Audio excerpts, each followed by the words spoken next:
KSRTC പുതിയ super fast ബസ്സുകൾ AC ആയിട്ട് തുടങ്ങുവാൻ വേണ്ടി 42 സീറ്റാണെന്ന് തോന്നുന്നു. വാഹനം പുതിയതായിട്ട് ട്രയൽ റൺ ഓടിക്കൊണ്ടിരിക്കുന്നത് സമൂഹ മാധ്യമങ്ങളിലും വാർത്താ മാധ്യമങ്ങളിലുമൊക്കെ വൻ വാർത്തയായിട്ടുണ്ട്. അപ്പോൾ ഞാൻ മനസ്സിലാക്കുന്നത് ടാറ്റ ബസ്സുകളാണ് ഇത്തരത്തിൽ AC സൂപ്പർ ഫാസ്റ്റായിട്ട് ഓടുവാൻ വേണ്ടി തീരുമാനിച്ചിരിക്കുന്നത് എന്നാണ് കാണുവാൻ സാധിച്ചിട്ടുള്ളത്. യാത്രക്കാരനെ വണ്ടിയിലിരുത്തി ഉപദ്രവിക്കുന്ന പരിപാടി അവസാനിക്കുക. 20 രൂപ അടച്ച് ഗൂഗിൾ ലൊക്കേഷൻ അയച്ചു കൊടുത്താൽ അദ്ദേഹത്തിൻ്റെ വീട് റോഡ് സൈഡിൽ അല്ലെങ്കിൽ റോഡ് സൈഡിൽ വന്ന് നിൽക്കാം, അവിടെ ചവിട്ടി കൊടുക്കും. സ്വന്തം കാറിൽ പോകുന്നതിനേക്കാൾ സുഖമായി നേരം വെളുക്കുമ്പോൾ എയർ കണ്ടീഷൻ വണ്ടിയിൽ നിങ്ങൾക്ക് കോഴിക്കോട് പോയി ഇറങ്ങാം, എവിടെയും നിർത്തില്ല. എല്ലാ സീറ്റിലും മൊബൈൽ ചാർജറുള്ള, വൈഫൈ ഉള്ള, പുഷ് ബാക്ക് സീറ്റുള്ള എയർ കണ്ടീഷൻ ബസ്സുകൾ ഞങ്ങൾ ഒരു ഓണത്തിന് മുമ്പേ ഓണത്തിനൊരു ഓണ സമ്മാനമായിട്ട് റിലീസ് ചെയ്യാൻ പറ്റും. ജൂലൈ ഓഗസ്റ്റ് മാസത്തിൽ റിലീസ് ചെയ്യാൻ ഓടിക്കാൻ പറ്റുമെന്നാണ് പ്രതീക്ഷിക്കുന്നത്. KSRTCക്ക് എക്കാലവും വാഹനങ്ങൾ വാങ്ങിക്കുമ്പോൾ ശ്രദ്ധിക്കുന്നതും ഇല്ലെങ്കിൽ വാഹനങ്ങൾ വാങ്ങിച്ചിട്ടുള്ളതിനെക്കുറിച്ചുള്ള മുൻകാല അനുഭവങ്ങളും പരിഗണിക്കാതെയാണോ ഇത്തരം വിഷയങ്ങളിൽ തീരുമാനമെടുക്കുന്നത് എന്ന് സംശയിക്കേണ്ടിയിരിക്കുന്നു.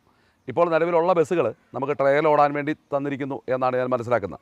അപ്പോൾ ഇതിൻ്റെ ബാക്കി വാഹനങ്ങൾ പിന്നീട് മേടിക്കുന്ന കാര്യത്തിലുള്ള തീരുമാനം എടുക്കുകയായിരിക്കാം. ഏതായാലും ഞാൻ മുൻകാലത്തിലെ 1-2 അനുഭവങ്ങൾ പറയാം. സെൻകുമാർ സാറ് MD ആയിരിക്കുന്ന കാലഘട്ടത്തിലാണ് KSRTC ലോ ഫ്ലോർ ബസ്സുകൾ, ഇപ്പോൾ ജനറൽ പദ്ധതി പ്രകാരം കിട്ടുന്ന ലോ ഫ്ലോർ ബസ്സുകൾ വാങ്ങിക്കുവാൻ വേണ്ടി തീരുമാനിക്കുകയാണ്. അപ്പോൾ അതിൻ്റെ non-AC ബസ്സുകൾ ഇപ്പോൾ നമ്മൾ തമിഴ്നാട്ടിൽ ശ്രദ്ധിച്ചാൽ അറിയാം, non-AC front engine low floor ബസ്സുകളാണ് തമിഴ്നാട് സർക്കാർ വാങ്ങിച്ചിട്ടുള്ളത്.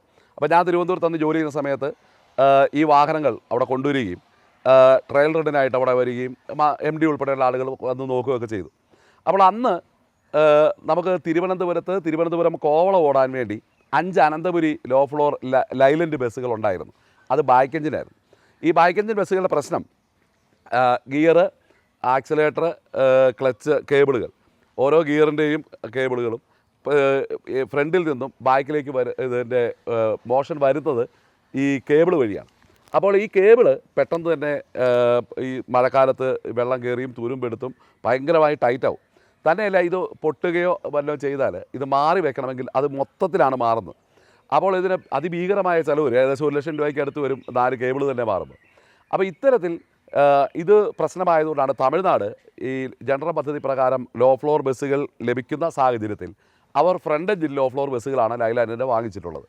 എന്നാൽ KSRTC ആവട്ടെ ഇത് ഫ്രണ്ട് എഞ്ചിൻ വാങ്ങിക്കാൻ തീരുമാനിക്കുകയും പിന്നീട് വാഹനം വരുന്ന സമയത്ത് ഇത് ലൈലൻഡിൻ്റെയും ടാറ്റയുടെയും ബാക്ക് എഞ്ചിൻ ലോ ഫ്ലോർ ബസ്സുകൾ തന്നെയാണ് വീണ്ടും വാങ്ങിച്ചത്. അതായത് മുന്നൊരു അനുഭവം നമുക്ക് തിരുവനന്തപുരത്തുണ്ട്, എന്നിട്ട് ആ അനുഭവത്തെ മാറ്റി വെച്ചുകൊണ്ട് ഈ വണ്ടിയുടെ തന്നെ മേടിക്കാനുണ്ടായത്. ആ വാഹനങ്ങളൊന്നും കാലാവധി പൂർത്തീകരിക്കുവാൻ സാധിച്ചില്ല. ഇപ്പോൾ നിങ്ങൾ വഴിയെ പോകുമ്പോൾ കാണാം, മറ്റേ നമ്മുടെ ബൈപ്പാസ് റൈഡറിൻ്റെ ഫീഡർ എന്ന് പറഞ്ഞുകൊണ്ട് ഈ ക്രോസ് ചെയ്ത് വരയൊക്കെ ഇട്ടിട്ട് ഓരോ പെട്ടിക്കട പോലെ റോഡ് സൈഡിൽ കൊണ്ട് പാർക്ക് ചെയ്തിരിക്കുന്ന ആ വാഹനങ്ങളാണ്. 15 കൊല്ലം പോലും തികച്ച് 10 കൊല്ലം പോലും ഓടാൻ ആ വാഹനങ്ങൾക്ക് സാധിച്ചില്ല. അപ്പോൾ അന്നത്തെ കാലത്തൊരു വിവാദമായിരുന്നു.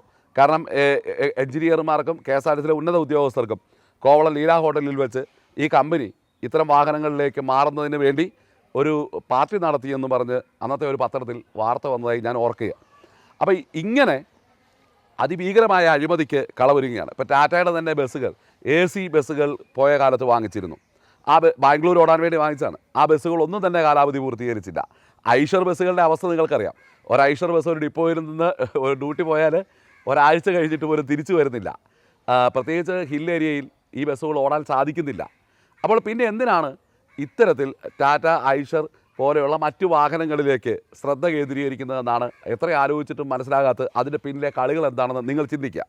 ഇവിടെ നമ്മൾ മനസ്സിലാക്കേണ്ട ഒരു പ്രധാനപ്പെട്ട ഒരു കാര്യം, ശബരിമല ഡ്യൂട്ടിക്ക് പോകുമ്പോൾ അതാത് ഡിപ്പോകളിലെ ലൈലൻഡ് ബസ്സുകൾ വേണമെന്ന് പ്രത്യേകിച്ച് അവിടെ ആവശ്യപ്പെടാറുണ്ട്.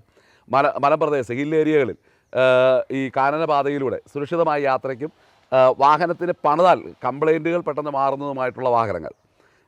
ഇപ്പോൾ തന്നെ നമ്മൾ സ്വിഫ്റ്റിലേക്ക് നോക്കിയാൽ അറിയാം, സ്വിഫ്റ്റിൻ്റെ ഒരു വണ്ടി പോലും എന്തുകൊണ്ടാണ് ഇത്തരത്തിലുള്ള വാഹനങ്ങൾ തിരഞ്ഞെടുക്കാതെ ലൈലൻഡ് മാത്രം വാങ്ങിയത്? അപ്പോൾ KSRTCയിൽ നിന്നും മാറി വ്യത്യസ്തമായി ഇതാ ഞങ്ങൾ ലാഭത്തിലാക്കാൻ തീരുമാനിക്കുന്നു എന്ന് പറയുന്നൊരു പ്രസ്ഥാനത്തിലേക്ക്, മറ്റൊരു കമ്പനിയിലേക്ക് വാങ്ങുമ്പോൾ അവിടെ ലൈലൻഡ് ബസ്സുകൾ പ്രത്യേകം ശ്രദ്ധിച്ച് വാങ്ങുകയും ടാറ്റ ബസ്സുകളുടെ പ്രശ്നമല്ല ഞാൻ പറയുന്നത്. ഇവിടെ കൊണ്ടുവന്നിട്ട് ഈ വാഹനങ്ങളുടെ പെർഫോമൻസ് മോശമായിട്ട് വരുന്നത് എന്തുകൊണ്ടാണെന്ന് മനസ്സിലാകാത്തത് കൊണ്ടാണെന്ന് പറയുന്നത്. അപ്പോൾ മുൻകാല അനുഭവങ്ങളെ നിന്നും പാഠം ഉൾക്കൊള്ളാതെ ഇത്തരത്തിലുള്ള ട്രയൽ റണ്ണുകൾ നടത്തുകയും ഇത്തരത്തിലുള്ള വാഹനങ്ങൾ മേടിക്കുക. ഇപ്പോൾ ലൈലൻഡിന് തന്നെ 54 സീറ്റ് വണ്ടി ഇതേ സെയിം ഉണ്ട്. അതുപോലെ തന്നെ ഭാരത് ബെൻസിൻ്റെ വണ്ടി, ഇപ്പോൾ സ്വകാര്യ ബസ്സുകളൊക്കെ ഭാരത് ബെൻസിൻ്റെ വണ്ടികൾ എടുത്തിട്ട് വളരെ നല്ല രീതിയിൽ അത് ഓടിക്കൊണ്ടിരിക്കുകയാണ്. അപ്പോൾ ഐഷർ ബസ്സുകൾ സ്വകാര്യ വാഹനങ്ങൾ അല്ല ഐഷർ ബസ് സ്വകാര്യ ബസ്സുകാർ അങ്ങനെ വാങ്ങിക്കുന്നില്ല. അതിൻ്റെ മെയിൻ്റനൻസ് കോസ്റ്റ് കൂടുതലാണ്. വാഹനത്തിൻ്റെ കാലാവധി, ഓടാൻ കിട്ടുന്ന കാലാവധി, പിന്നെ ഡ്രൈവിങ്ങിലെ പെർഫെക്ഷൻ, ഇതെല്ലാം വളരെ മോശമായിട്ട് ആണ് KSRTCയിൽ അത് ഫീൽ ചെയ്തിട്ടുള്ളത്. അതുകൊണ്ട് തന്നെ സ്വകാര്യ ബസ് പോലും ഇത് വാങ്ങിക്കുന്നില്ല എന്നുള്ളതാണ്. ഏതായാലും ഈ സൂപ്പർ ഫാസ്റ്റ് ബസ്സുകൾ വാങ്ങിക്കുമ്പോൾ ഇതിനകത്ത് മറ്റ് കമ്പനികളെ പരിഗണിക്കാതിരിക്കുന്നത് എന്തുകൊണ്ടാണ്? ഈ വാഹനത്തിൻ്റെ വിലയുടെ ലാഭം മാത്രം നോക്കിക്കൊണ്ട് ഈ മുൻകാല അനുഭവങ്ങളിൽ നിന്നും പാഠം ഉൾക്കൊള്ളാതെ, മുൻകാല അനുഭവങ്ങളെ പഠിക്കാതെ ഇത് ചെയ്യുന്നത് സംശയാസ്പദമായിട്ടാണ് എനിക്ക് തോന്നുന്നത്. കാരണം അതിന് വ്യക്തമായ കാരണം ഞാൻ പറഞ്ഞു. ഒന്ന്, ആദ്യകാലത്ത് മേടിച്ചിട്ടുള്ള back engine Ashok Leyland back engine low floor ബസ്സുകൾ പരാജയമായിരുന്നു. ടാറ്റയുടെ ലോ ഫ്ലോർ ബാക്ക് എൻജിൻ ബസ്സുകൾ പരാജയമായിരുന്നു. ടാറ്റയുടെ AC ബസ്സുകൾ മേടിച്ചത് പരാജയമായിരുന്നു. ഐഷർ ബസ്സുകൾ പരാജയമായിരുന്നു. ഇപ്പോൾ ഐഷർ ബസ്സുകൾ ഇപ്പോഴും ഈ വഴികളിലൂടെയൊക്കെ കിടക്കുന്നത് നമുക്ക് കാണാം. ഐഷർ ബസ്സുകൾ കൊണ്ടുപോകാൻ ഡ്രൈവർമാർ മടിക്കുന്നു. ഐഷർ ബസ്സുകൾ യാത്ര ചെയ്യാൻ യാത്രക്കാർ മടിക്കുന്നു. ഇത് വഴിയിൽ കിടക്കുന്നു. ഈ ഒരു അവസരത്തിൽ യാതൊരു വിധത്തിലുള്ള മുൻ അനുഭവങ്ങളിൽ നിന്നും പാഠം ഉൾക്കൊള്ളാതെ എന്തിനാണ് ഇങ്ങനെയുള്ള വാഹനങ്ങൾ വാങ്ങിക്കുന്നുള്ളതിനെക്കുറിച്ച് ചിന്തിക്കുകയും അധികാരികൾ ഈ കാര്യത്തിൽ വേണ്ട ശ്രദ്ധ നടത്തുകയും മറ്റ് ബാഹ്യപരമായിട്ടുള്ള ഇടപെടലുകളോ ലാഭങ്ങളോ നോക്കാതെ KSRTC സ്നേഹിക്കുന്നുവെങ്കിൽ ഏറ്റവും നല്ല പോലെ പെർഫോം ചെയ്യുന്ന, കാലാവധി പൂർത്തീകരിക്കാൻ ഓടുവാൻ സാധിക്കുന്ന വാഹനങ്ങൾ തിരഞ്ഞെടുക്കുവാൻ KSRTC മാനേജ്മെൻറ്റിന് കഴിയട്ടെ. മുൻകാല അനുഭവങ്ങൾ വളരെ വ്യക്തമായി ഈ KSRTCയിൽ നിന്ന് തന്നെ ഉള്ളതുകൊണ്ടാണ് ഞാനിത് പറയുന്നത്. ഏതായാലും നല്ല വണ്ടികൾ വരുന്നത് ഒരു ഡ്രൈവർ എന്ന നിലയിലും KSRTC സ്നേഹിക്കുന്ന ഒരു വ്യക്തി എന്ന നിലയിലും യാത്രക്കാർക്കും ഞങ്ങൾ ഡ്രൈവർമാർക്കും KSRTC ജീവനക്കാർക്കും വളരെയധികം സന്തോഷം പകരുന്നതാണ്.